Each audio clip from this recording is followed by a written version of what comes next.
Bien.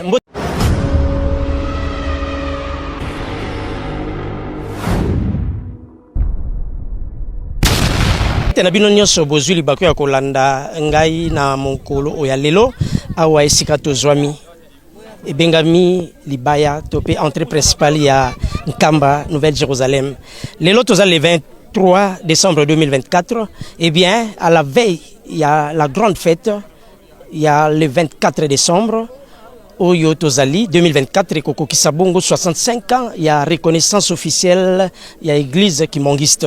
Mais aussi anniversaire, il y a création, il y a GTK le 25 décembre. Vous savez, ça fera également 65 ans depuis que le GTK, groupe théâtral Kimbongi, c'est ça qui créé na Yemoko, papa Joseph Diangenda Kuntima, le tout premier chef spirituel de l'église Kimbongi. Eh bien, Lelo, Tozali justement pour nous pesabino ambiance sur Renia en Nkamba, parce que le GTK, oyo ba pesama mukumba, il y a organisé fête oyo. Franchement, beaucoup de monde a bilili. Comment est-ce que Lelo, Tozala nous la veille, alors qu'il y a 2 jours passés, 3 jours même.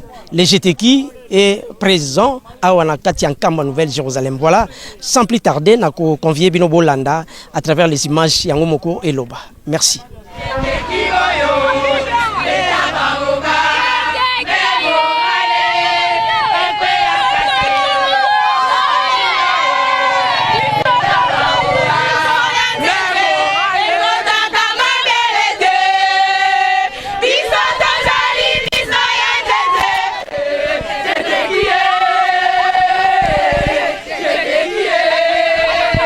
Voilà, papa Mbote. Mbote papa. C'est la mingo pesa biso kombo yefsa biso pe ozana ni na grupo boyenango. Bon, ngai kombo na ngai papa Kamai Crispin. Naza président ya GTK Lutende l'émission. OK. Na moni ambiance beaucoup na libaya entrée principale ya Nkamba parce que vous n'êtes déjà Nkamba. En tout cas, ba impression na biso par rapport à to komi na libaya to sepeli makasi donc ambiance eza makasi ya bana GTK tozali kokota. Bamusupe baza sima neti biso toye na 2 bis toye na 63 personnes. En tout cas ambiance ekolega nango normal sans problème papa. Ti mokolo wana ya le 24 le 26 ti le 24 ba cadeau ba remise de coupe. En tout cas biso toza na espoir pour mosala tosala eza ya kitoko papa. Voilà, si il faut se demander quelque chose ne boye parce que tant to yaka faut senga pa ya nzambe na biso poto bima na mapamboli lutendele bo senga pinani.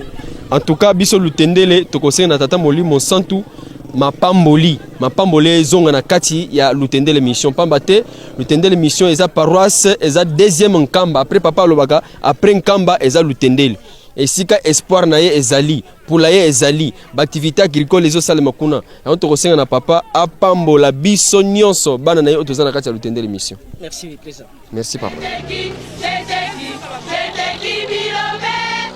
Nanga mama Mbalu Mambu Blandini to uti na paroisse ya Lubudi na commune ya Ngaliema. Voilà, maman oza GTK oui, mais on ça biso ambiance kutia wa déjà na libaya. GTK to yende ko ya to ye ya lisekité. GTK to ye. So ba eto koti déjà na Nkamba Jérusalem, to zali ko sekisa papa Simon Kimbangu kianga ni Nzambe Molimo Santo. En tout cas, nous sommes vraiment très heureux ya koya ko koma na mboka Boule. Parce que les événements oyo banda kala alors ils ont continué til lelo to za pena na bosepeli ndenge toye en tout cas to pona bosepeli tata Molimo Santo. Maman Adèle ele Mumaloani. Maman Adèle. Oui. Nengo ya kalibosu na nengo yo lelo zo sentir ndenge. On a sentir vraiment 65e anniversaire na biso donc mu pépé ya sika. Donc ba voisin ba wana to loba ngo te boso to lobi ba gange bele biso to loba mingi te. Avec papa Dielumba, mon amour.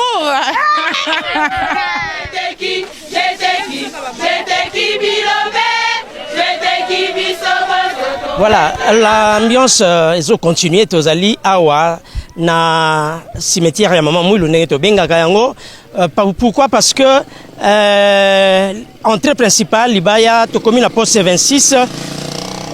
Tolingaki kokota directement na premier poste lokola nzela ezobongama chemin de la passion. Eh bien route ezali détourner poto ya kobima awa na Ngombe Kintsuka na cimetière maman Mouilou. Mais toujours na cadre ya festivité le 24 décembre l'ambiance eh bien bokomona bande ko ba surveillant bazali justement ya lokola poste 4 wape pai bazo pesa ba mibeko ya nkamba ndenge ni bazo kota ndenge ni ba ovandela timokolo ba obima. Donc voilà, nazolo ba mingi te ba imaginer lo ba koleka ngai. Voilà, merci beaucoup.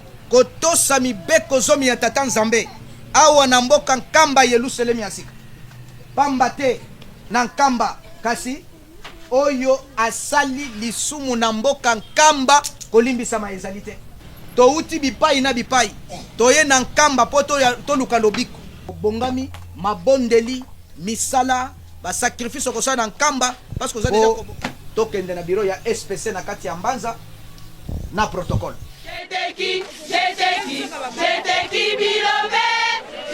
Alors tu sais peli to kuta na matadi déjà sur terrain. Maman Mbote. Mbote papa. Komona nga maman révérende Mayenga Sunda Hélène. Nazali deuxième vice-présidente na commis d'Emvuzi. 2023 déjà na février tobetaki. Na Congo central tobimaki deuxième. Papa Simon Kimba okiangani afungolela biso tozwa ba o bazana misala te bazwa misala. Ba o bateka kate bateka. Ba o bazozwa te ba bénéfice ya alongola kufa. Poso alongoli kufa tokosalela ye. Soka apesi biso nzoto makasi malade ezate. Tokosala misala koleka.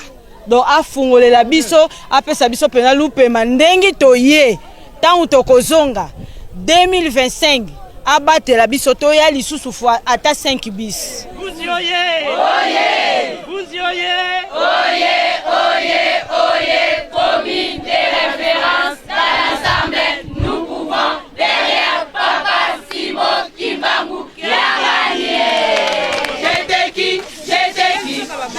qui Bilobé, j'étais qui Bisobo, je comprends la cama. J'étais qui Bisoba Sotomati na cama. J'étais qui Bilobé, Bisoba Sokope Sayo Maboko. Le 24 décembre, Papa Simon Bisobo Papa Tomati na cama. J'étais qui Bisobo Ekope Sayo Maboko. Bisoto Jali Biso Yanzende Ekotaka Mabelete. J'étais qui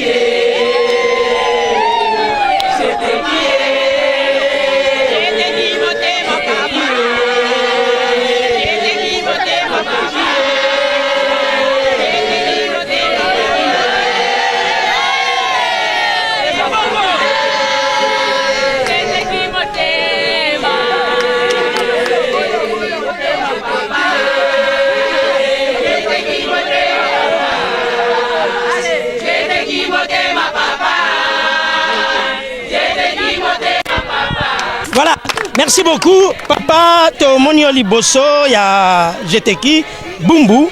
To kosepela mingi, to zwa d'abord kombo. Oye sabiso zana na kata bumbu. Ai kombo na ngai papa Bakutuma Bazé Yamba Kleber. Na jeteki bumbu nazali conseiller en même temps naza membre ya direction générale ya jeteki. Sepeli mingi. Oniati nkamba. Toniati mboka nkamba papa. Je pense que mutuka oto e nango lelo eza ya suka. Délégation nyonso toza na 13 véhicules et c'est kota ki lobby. Donc mutuka oyo soki ba papa cameraman ba kozwa ezaka uniquement ya biloko ya kolia.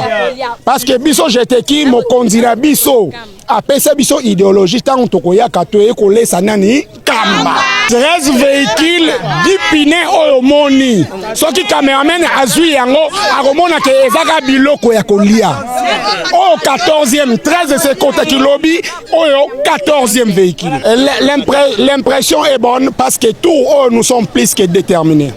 Parce que qu'on le veuille ou pas, tu as toujours nos voisins qui sont avec un tumbo la biso. Mais tellement ma tumbo la kibiso, tu l'obité. Na minute toye, pour pas l'obara sous souté. Donc on bête on a un ya propre et silence. Donc voilà.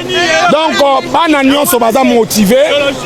na misala toye toza makasi na losambo toza makasi na animation toza makasi na bakado toza makasi okuli loba ya suka te parce que mowe inda loba suka mais yo za vivant alors loba ni opesa na bo ba olanda biso à travers image parce que parmi bana bumbu ata mi balemi sa te pe batikali moi liloba o ba olanda bino à travers monde parce que vous appena ba diaspora to benga ndenge za wana tolobi boye na bae o batikali na ba diverses raisons. Commune nyonso ya Bumbu bazali kolanda biso en direct parce que à chaque niveau tozali ko pusana bazali ko benga biso et bae o bazo kolanda biso à travers le monde. Soki yo za quelque part ozo telengana no nano o luka mouvement mo ya okota papa maman bisiko zali jeteki maboko neza ko fungwa ba. Parce que soko kota côté mususu omi bombi mais soki okoti na jeteki omi lakisi omi monisi na mokili donc ndenge toye boye toye ko sepelisa nzambe toyebi ke soki nzamba sepeli biso tozali ni mapambo. Merci beaucoup.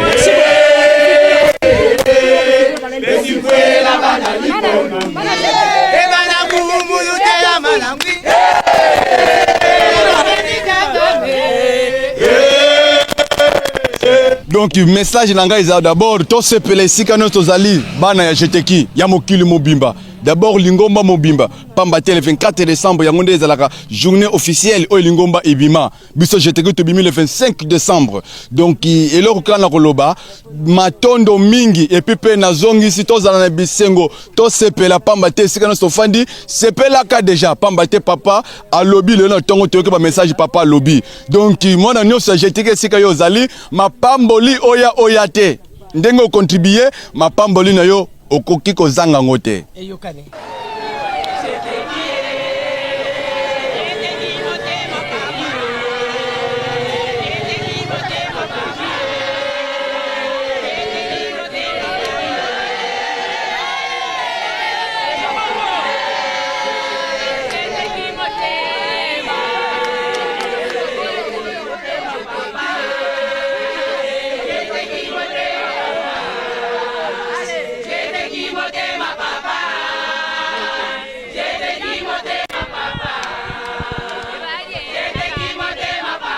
jeteki biso motema papa biso tokoti déjà tokoni na kamba wana tolingi tomonisa bato nyonso ke biso nde tosukisaka na makambo nyonso oyo ezali jeteki seri direction ya baprovince nyonso ya jeteki nde toye na bisi oyo ezali suka mbula biso nde tokangaka makambo nyonso ya suka mbula alors toye penda jeteki na décision mpona kosunga lingomba mpona kopesa maboko na papa mfumu longo yango lomoni tokiti kokita ba province nyonso nde bisi yango oyo toye nango Transco.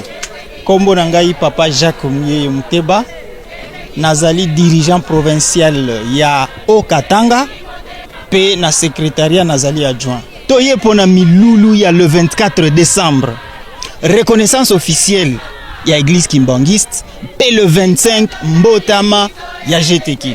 En tout cas tolongwaki depuis lobby tolongwaki lobby Lubumbashi tokomi vers 16h na Kinshasa na ba embouteillage ezali toye kokoma na centre d'accueil vers 23h auto lali to lamuki à 14h to zui bisoyo toye kolala na mbanza ngungu wana nde toti kokoma toza déjà na kati ya nkamba vraiment totamboli bien na nzela mikakatano ezalaki te Okatanga 30 oyo bakokitawa mais 6 mususu bazobakisama tokoma plus ou moins 36 personnes. Mais papa mokonzi ya bula za koloba totonga nkamba sino te pasi na biso ekosila te mais makambo ezo changer kaka biloko bokutaki te bokuti yango o peinture bokutaki te bokuti yango ainsi de suite makambo échanger kimia ezali toye pona musala. Mais papa tolobi boye ba voisin il faut ba matape nkamba po ba mimo ba mona na miso oyo balukaka vidéo et bandalaki déjà et depuis kin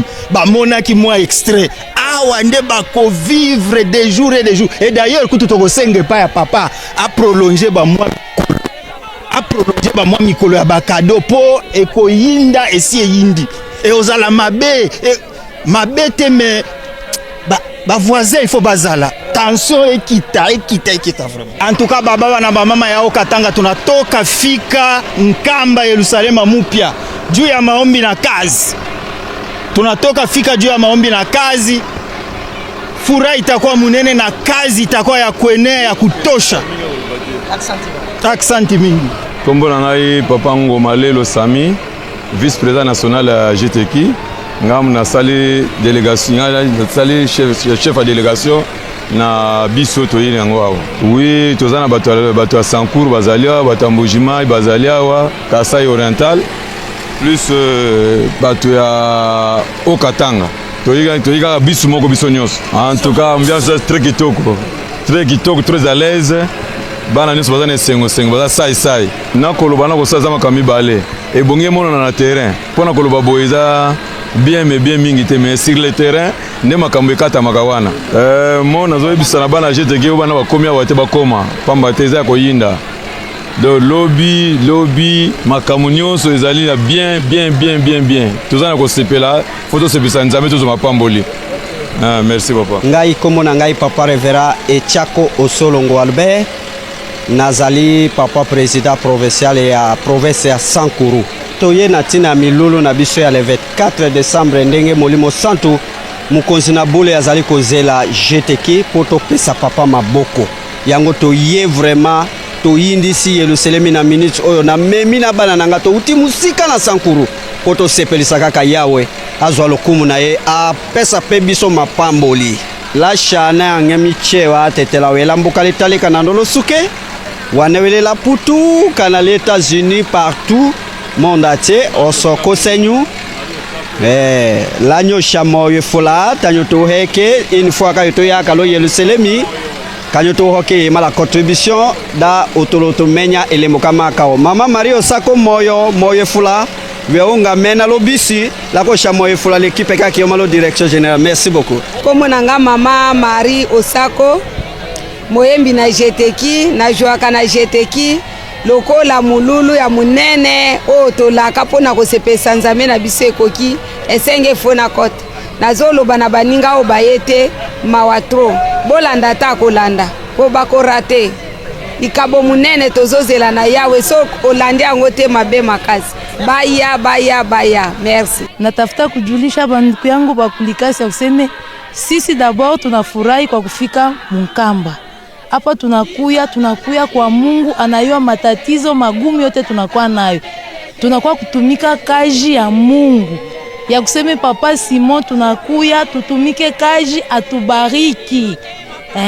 Nafai batoto balikasi bayaseme shi pour la première fois tunafika Munkamba tunafurahi. Tunafurahi parce que tuko mbele ya Mungu wetu. Tutafanya kazi ile tutashangaisha dunia mzima. Inafai na bavoisin banayo ke GTK arienda Nkamba.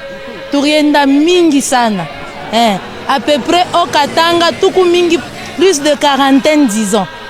Tunashukuru accent. Eh bien voilà, je pense que les images parlent d'elles-mêmes. Vous avez constaté Bolandi, Bomoni, ambiance déjà ezo régné à Onakati Nkamba parce que depuis déjà 2 jours passés, les GTK arrivent vraiment, acteurs, actrices, GTK Kinshasa, notamment GTK Nyangara, baza déjà à Bomona Bango dans quelques instants. Beaucoup de monde GTK au déjà basi bakoti. C'est une grande fête, une grande parmi des grandes fêtes autozana on a Lingoma. Vous savez, 65 ans il y a existence l'église qui mangiste depuis la reconnaissance officielle. Voilà pourquoi tu continues au Talisabino ce qui se passe ici en Kama Nouvelle Jérusalem. Merci grâce à votre chaîne la radio-télévision qui mangiste.